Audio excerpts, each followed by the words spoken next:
Right, what are we going to do in this video? We're going to practice drawing a graph. Now, drawing a graph should be a super easy way to bag like 3 or 4 marks on your A-level biology exam paper, but most students will not get full marks on this question. So I've chosen a graph that might be a little bit tricky to plot. We're going to plot it together. We're going to look at the mark scheme so we know exactly what points we're going to get marks for. And we're also going to look at the examiner's report so we can see some of the common mistakes that students made when plotting this graph. Now, because we're doing kind of immunity at the moment here on YouTube and over on TikTok, I've chosen an immunity-based graph, but it is just graph drawing skills, so no knowledge of immunity was needed for this part of the question. And in this question, there were 3 marks available for plotting the graph. So let's have a go at doing it together. So the question says, plot a suitable graph for the mean increase in ear thickness, which is in this column here, for each group of mice, each group of mice. So we've got healthy versus mice with an autoimmune disease. And in each of those groups, we've got male and female. So I suppose that makes it a little bit trickier because we've got 4 groups in total to plot: male and female healthy, male and female autoimmune disease. And what also makes this difficult is we do need to include the standard deviations that have been provided for the mean increase in ear thickness. Okay, let's go. So we've got what we would call categoric data. This is categoric data because we've got groups, we've got categories, we've got female male with healthy and female male with autoimmune disease, categoric data. Now, when we've got categoric data like this, we are going to do a bar chart because we're going to have groups on our x-axis. So we're going to have to do bars. Now, some students did a line graph, so they will lose that mark. But yeah, we should be doing a bar chart here. So the way we could do it is we could group together healthy here and have 2 bars for male and female. And then we could have autoimmune disease. I'm going to leave a little gap between them because we've got 2 separate groups there. Okay, so I'm going to have 2 bars for healthy. And I'm going to have 2 bars for autoimmune disease because I've got male and I've got female. I'm leaving a gap because I've got a separate group now. And then I'm going to do male and I'm going to do female. Now, you could have labeled the axes like I have, although it's a little bit of a squash. So what you could have done, which would have been okay, is written healthy and autoimmune disease on the x-axis and then done some kind of key to show which bars were male and which bars were female by maybe shading them in or doing a pattern and doing a little key for male versus female. But yeah, I'm doing a bar chart. I've fully labeled my x-axis, so I'm all good so far. On my y-axis, I'm going to put the dependent variable. So I've measured the mean increase in ear thickness, and that's what I've been told to plot. I can totally ignore this column. That column's obviously going to come up in a separate part of this question, but this graph has just told me to plot the mean increase in ear thickness for each group. So I can ignore this last column. Some students, you'd be surprised, tried to plot that as well. They tried to plot the mean increase in ear thickness and the concentration of antibody. You don't have to. We can just ignore that column. You've not been told to plot it. So on the Y, I'm going to fully label this axis. I'm going to put the mean increase in ear thickness, and I'm going to put the units for this one. So it was centimeters times 10 to the minus 3. Now I need to think about my scale because I want my graph to take up at least 50% or at least half of my graph paper. I've got to go from 16.7 plus or minus 3 all the way up to 25.9 plus or minus 4.5. Now, I've thought a lot about this because it's a particularly different scale to plot, but what you don't want to do is make it so complicated that you're really going to struggle to plot this data accurately. So I'm going to do it like this. I'm going to go from 0 to 5, 10, 15, 20, 25, 30. Don't need to really go up to 35, but I'll put it on there. That way, it's going low enough that I can go down to 13.7. It's going high enough because if I add that standard deviation onto 25.9, it's going to take it above 30. So I do need to make sure I've got room for those standard deviations once I've plotted my bars. And it's quite a sensible scale. It's linear, so it goes up in even increments. And I've made it so 2 little squares are equal to 1. So hopefully it won't be too hard to plot. And my y-axis does take up over half of my graph paper. So I think that's going to be okay. It is quite a difficult one. I did warn you this is quite a difficult graph. But once I've got my linear scale, it's allowing me to plot all the data I need, and it's taking up at least half of my y-axis. I've labeled it with units. I can go ahead and try to plot my bars. So let's do the healthy male first. I need 17.9. So it should be quite easy to plot because of my scale. So 16, 17, that would be 18. So just below there is 17.9.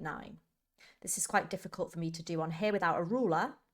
But guys, please use a ruler in your exam, and please check that you've plotted all of these points accurately for your scale. So I think I've done that one correctly. Females, healthy, was 18.5. So again, I've got 15, 16, 17, 18. So that would be 19. I want 18.5. So I'm going to go here. And I'm going to use a ruler to make sure it's nice and straight. And again, just check that I've plotted it accurately. Yes, I have. Okay, perfect. Let's move on to my autoimmune disease. So males, I want 25.9. So there's 25. That would be 26, and I want 25.9, so just a tiny slither below that. You will get marks even if it's half a square out, but no more than half a square out, okay? So make sure it's pretty accurate. Let me just rub that out and see if I can do it a little bit better. Making sure it's as straight as I can get it without a ruler. And then the females with autoimmune disease, it's 16.7, is that right? So 15 would be there, so 16 would be there, 16.5, 16.7. So it's about there. Okay. Right, so I've plotted them accurately. Let's think about our marking points so far. I've chosen the right type of graph. I've done a bar chart because I've got categoric data, I've got categories, I've got groups of mice. I've put my axes the correct way round. So I've got my independent variable on my x-axis labeled fully. Could have used a key to show male versus female. I've got my independent variable of ear thickness on my y-axis labeled fully with the units. I've done a linear scale that goes up in equal increments. I could have done all my bars separate, not touching. But what I've done is acceptable because I've grouped the healthy together. So my male and female bars are touching for healthy, but I've made sure to leave a gap between the autoimmune disease because I'm showing that they're 2 different groups, okay? I could have done all 4 bars separately, but what I can't have done is put all 4 bars touching because then it would not be a bar chart. There should be a gap between those 2 main groups. Okay. Still need to put my standard deviation bars on. Because I've only got 2 marks so far. 1 mark for doing all of my labeling, scales, everything correct. 1 mark for plotting my bars accurately, which I hope I've done. Still need to get the 3rd mark for doing standard deviation. So for males that are healthy, it's plus or minus 4.1. So remember, I need to go up by that amount. So up by 4.1 and down by that amount. So down by 4.1. So I mean, I could write them in here, couldn't I? I could work out what they would be. So 17.9 plus 4.1 would be 22. So I need to go up to 22. And 17.9 minus 4.1 would be 13.8. So I need to go down to 13.8. So if I go up to 22, like that, and down to 13.8, where's 13.8? 10, 11, 12, 13, 14 is there, so it's about there. Okay, so that's what I would do actually. I would work them out and write them on my table, what I'm going up to, what I'm going down to. That will make it a little bit easier. So the next one, I need to add on 2.9, so that would be 21.4, and then I need to take away 2.9, so that would be 15.6. Let's do all the others while we're here, and then we'll plot them all together. So this one would go up to 30.4, and it would go down to 21.4. This one would go up to 19.7, and it would go down to 13.7. Right, so that makes it easier. So I'm going up to 21.4 and down to 15.6. The next one, I'm going up to 30.4 and down to 21.4. And then finally, I'm going up to 19.7 and down to 13.7. So 11, 12, 13.7. Okay. Quite a lot for 3 marks, that one. There was me saying drawing a graph is going to be easy marks in the exam. But yeah, we've done everything we need to do now, okay? So if you plotted your standard deviation bars correctly, above and below the peak of each bar, you'll get 1 mark. If you've plotted all your bars accurately, as long as you're within half a small square, you'll get another mark. And finally, if you've done the right type of graph, X and Y axis right way round, fully labeled with units, linear scale, that's pretty easy to read, that takes up at least half of the Y axis, you're going to get 3 marks. Okay. Now, why did I choose to do this? I just think you guys do need to develop your graph drawing skills. I'm actually going to show you the mark scheme for this one. They are going to be really picky. So as I've said, look, for 1 mark, labeled your axes the correct way round with the groups on the X and the dependent variable, which was the increase in ear thickness on the Y. You needed a linear scale on your Y-axis. You needed units on your Y-axis, okay? They are going to take away this mark if your Y-axis does not cover at least half of the grid. They're going to take away this mark if your bars are not of equal width. They're going to accept a dual bar chart. Now that means what I did here. So usually we have spaces between all the bars. This is what we call a dual bar chart. So I've not got spaces between my male and female healthy, and I've not got spaces between my male and female autoimmune disease. That's fine, because healthy is one group, autoimmune is the other group. So I am allowed to put those bars touching, but I should have a space in the middle between those 2 groups. So that's what's called a dual bar chart. If all the bars were touching, all of them, they would take away that first mark.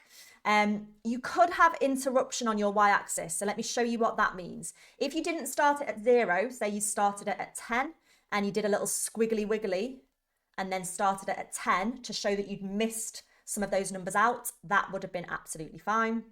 But from that point on, then it should go up in even intervals or equal increments. And then, as I said, plotting the bars correctly should be easy if your scale is quite sensible and not too difficult to understand. You do get a little bit of tolerance there. And then standard deviation bars plotted correctly, again, you do get a little bit of tolerance there. I'm just thinking this must be really hard for any examiner to mark because they've got so many things to check.